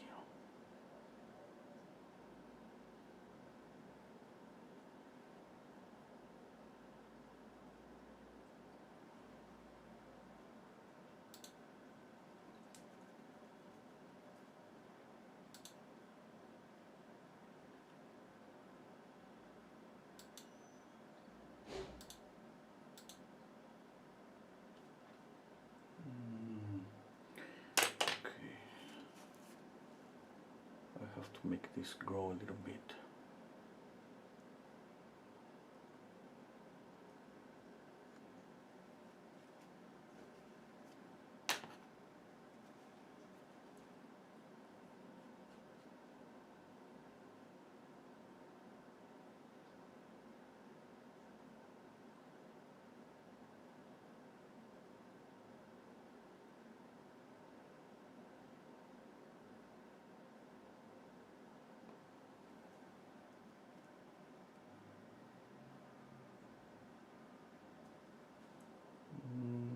Stepping back, squinting down my eyes. Okay, there's something that I have to fix here. More light here.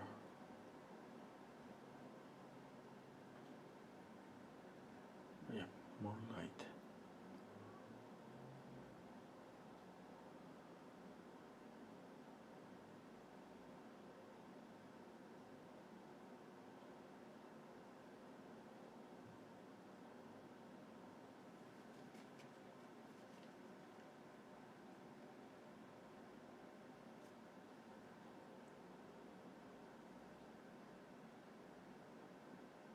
Okay, I think that's it.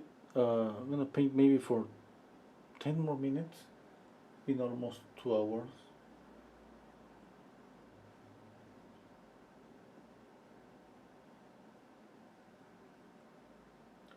Yeah. What else? What else? Okay, I'm gonna clean this brush. Need a darker color.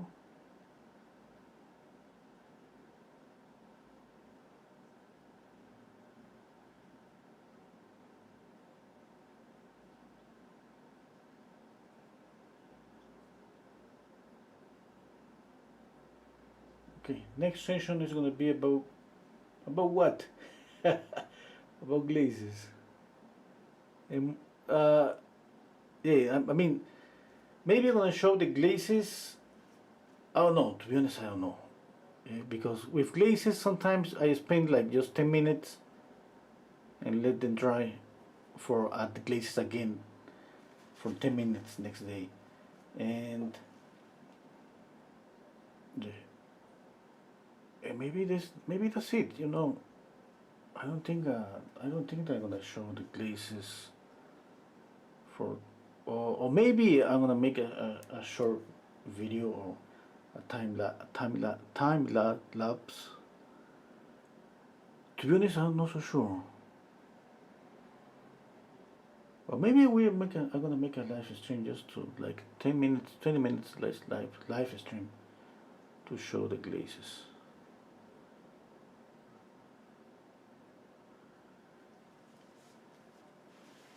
Okay, I think I have to make this area grow, the hair grow a little bit, the hair.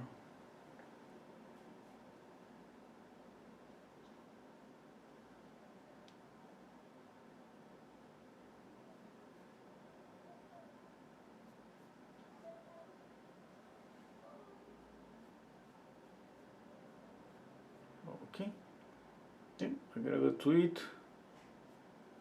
I have a class in an hour.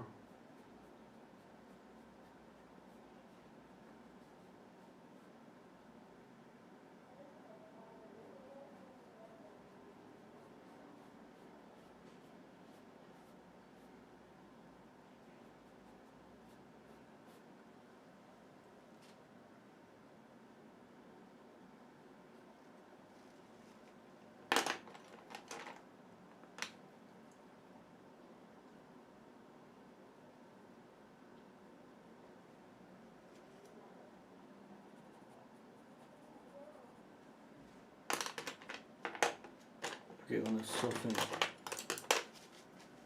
this a little bit.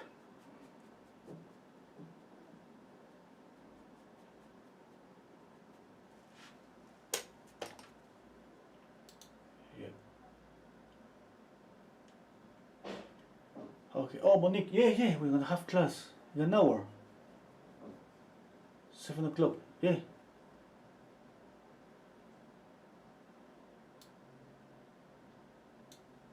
Okay, that's it for today.